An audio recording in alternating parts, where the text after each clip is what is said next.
I'm with May Hadweh from TAM. Now, May, what is TAM? Okay, hello everybody. TAM is the abbreviation of Women, Media and Development. In Arabic, it's the Arabic abbreviation of the name of the organization. Well, TAM is a women organization who aims to empower women at all aspects and all levels of life, including economic empowerment, political empowerment, social, environmental, and cultural empowerment. TAM also uses media as a key instrument for creating social change and raising awareness of the issues that we work on. When were you started and why were you started?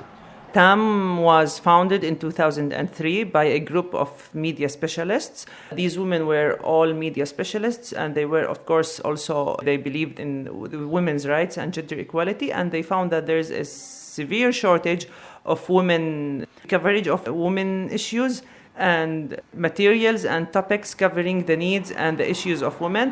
And they also saw that all media productions and all media outlets, they don't present a gender-sensitive image of women in the media. It's all the stereotypical images of women. So they thought we should create this organization to change the course of media in Palestine, to help to contribute to a media that is more gender sensitive, that is more trying to present a balanced image of women in the media.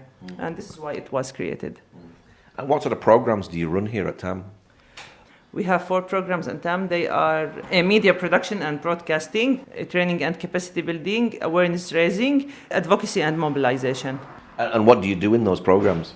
We're a project-based organization, so we basically conduct projects that in the end come in line with our programs and help to achieve the strategic objectives and goals of TAM, which we do through implementing these programs.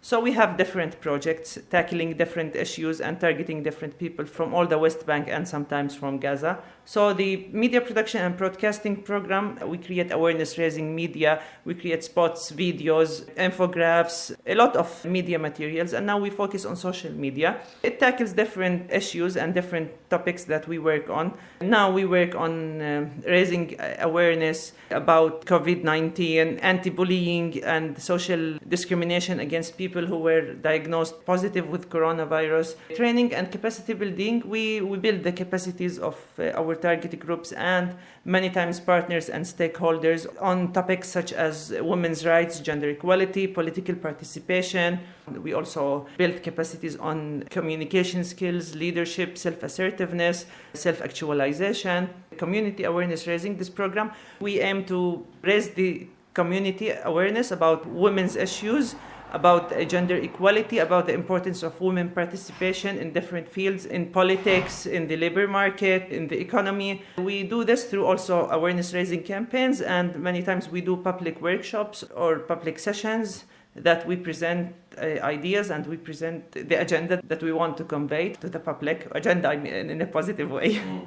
Okay. Advocacy and campaign, it's more on the national level. It's like we advocate for many things. Like, for example, we've been continuously advocating for the ratification of the family protection law. Now we will start an advocacy campaign for having a gender-sensitive draft of the Palestinian constitution.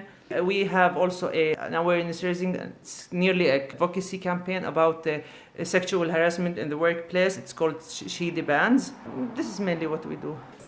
Now you mentioned COVID-19 and discrimination. Is there discrimination because of COVID-19?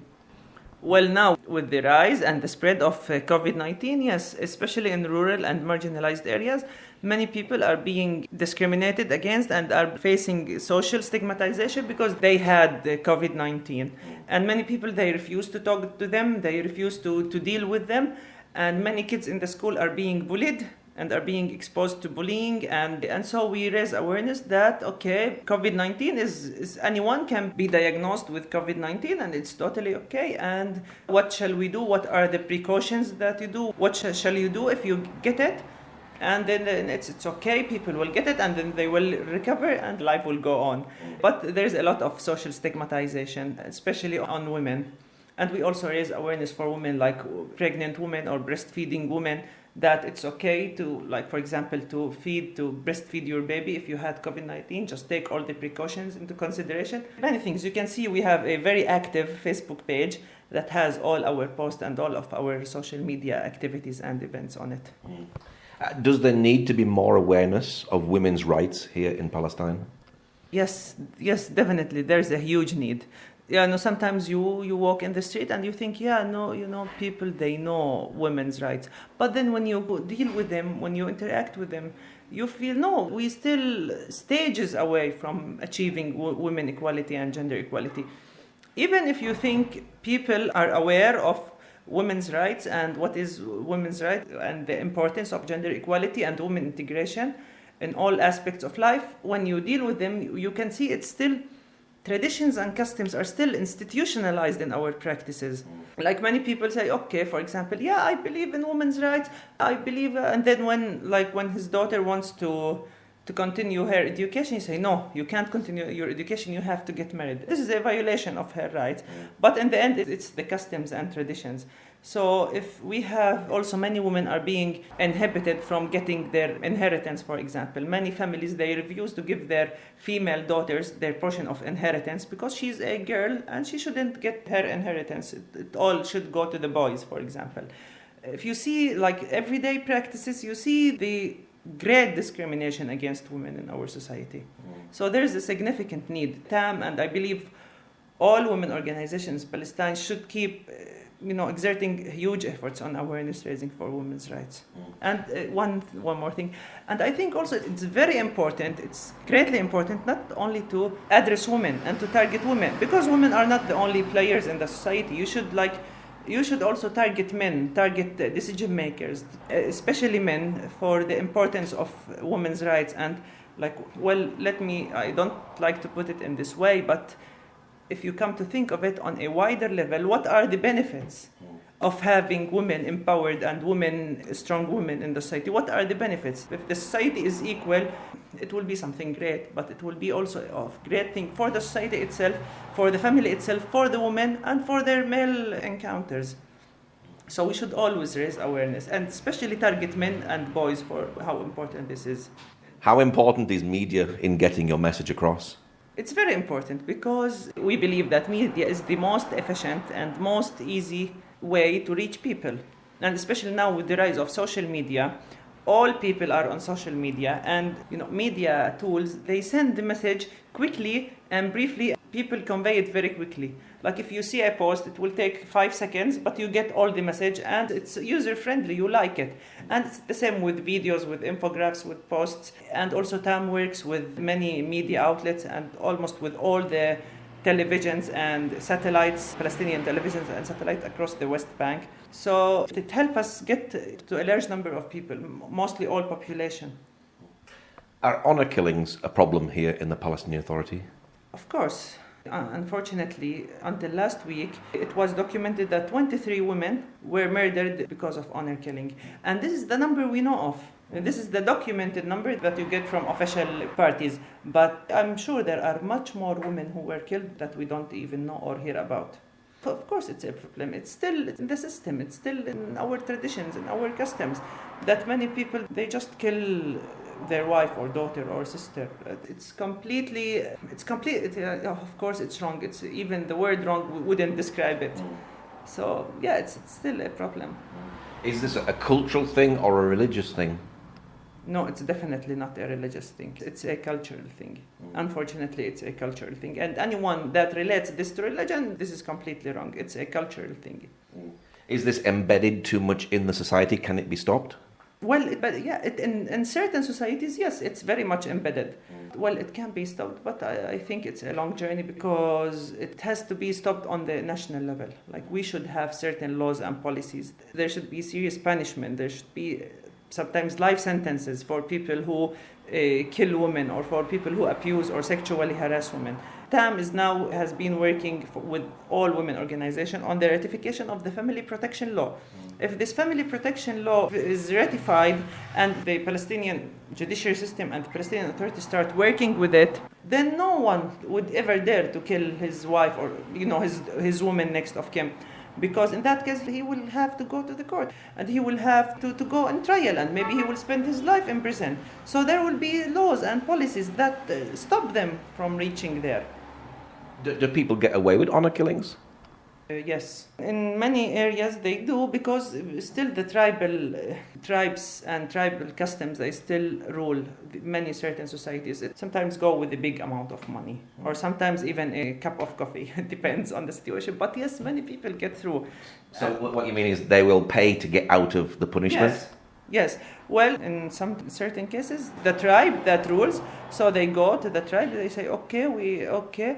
No, this is our daughter was killed. Okay, so for us to, let's say, to drop our rights or something, you have to pay us a certain amount of money, and then things go. And then they start like with high amount, and then they keep reducing it. It's like a negotiation. Yeah. How important is women's role in Palestinian society? It's the most important role, because if you come to think of it, women, they do all the roles, most of the roles.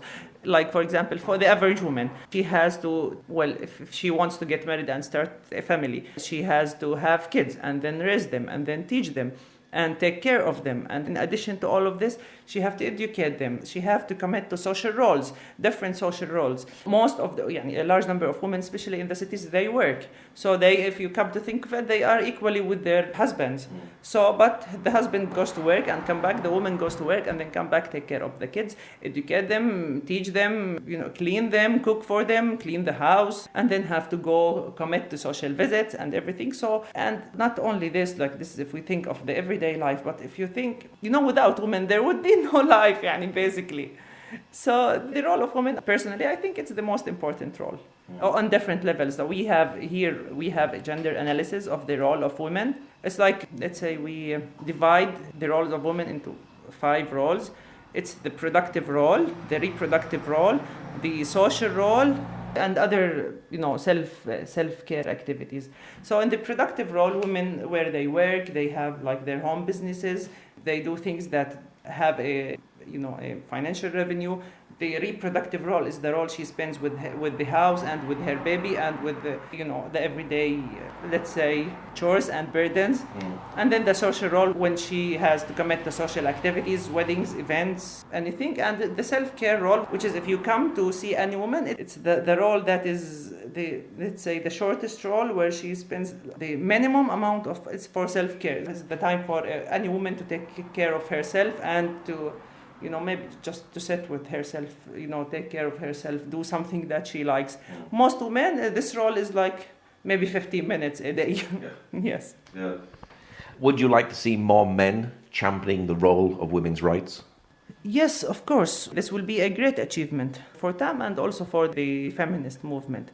When we see, and we know there is a lot of men who are championing women's rights and gender equality. But unfortunately, they are still a few. You can't generalize this for the whole men and the whole society.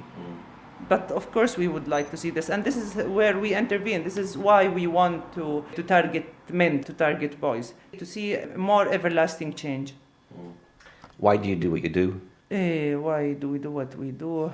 Because we want the best for women. We are women, and we want the best for ourselves and for all the Palestinian women. We have a mission that we are equal, and we should be equal to men. And we know we have all the capabilities. We know that we have everything, and maybe more than everything, to be equal parts. And why we agree and approve to the current situation. We should have more. We should prevent women from being killed. We can't do this, but we hope that we contribute to it. We should build the capacities of women. We should empower women, because we see that we are capable of doing this. And in the end, we want to see all Palestinian women are empowered and capable of, receiving their goals and aspirations. And this is what we do. Are you making a difference in society? Are you seeing change? Yes. We see change. We see change on many levels. We see change, let's say that the level of targeted groups and beneficiaries, we see change. And we see that many young men and women are having different thoughts. When they start with us, they have different ideas, and now they have completely different and equal and nice ideas, let's say, about women, the way they think. They also now create initiatives, many social and community initiatives, that aim to spread awareness on women's rights, gender equality, women empowerment, political participation. And we see how they talk with the people around them. We see change. And even on the national level, we and all the women organizations, we believe that we are a step closer towards the ratification of the family protection law. TAM also participated in many campaigns that stopped some articles in the penal code that deal with women killing. Like, for example, Article 308 stated that a woman, like if a rapist raped a woman, and then he'd say, okay, I raped her, okay, I want to marry her, all the rights of this case are dropped. Okay, if he marries her, there's no case. Even if he sexually harassed her or if he raped her. If he decides to marry her, then it's okay. No case in the court. You can't do anything. This article was frozen, so now if any woman gets raped, she can go to the court, and even if he wants to marry her, and she says no, she can't marry him, and she can sue him legally. And also, TAM was the only organization who worked on article number 99. This article stated that if a woman was killed and then her next of kin come and say, okay, I dropped my personal right from this case. You know, each case has two rights, the personal right and the public right. So if, like, for example, a woman was killed by her husband and then her father or brother come, okay, we drop our personal right from this case because they are her next of kin. So the murderer would only serve the public right, and it extends from 6 months to 3 years for killing a woman. But now this article was amended, saying that all killings of women and children are excluded from the provisions of this article. So even if a woman was killed, her next of kin can't go and drop the personal right. And if you go to the court, the murderer have to be sued by the personal right and the public right, which is a very good achievement. This is on the national level, but unfortunately, as I mentioned earlier, tribes, they still have a significant, impact on the everyday life. And in many cases where women were killed, tribes ruled the situation. Wow. Yes. What's your hope for the future? Well, I hope that all women live in prosperity and all women are empowered and all women have the needed, skills and tools to do whatever they want in their lives. And in the end, my hope is to see all women happy with their lives and with what they have. Okay, May, thank you very much. Thank you.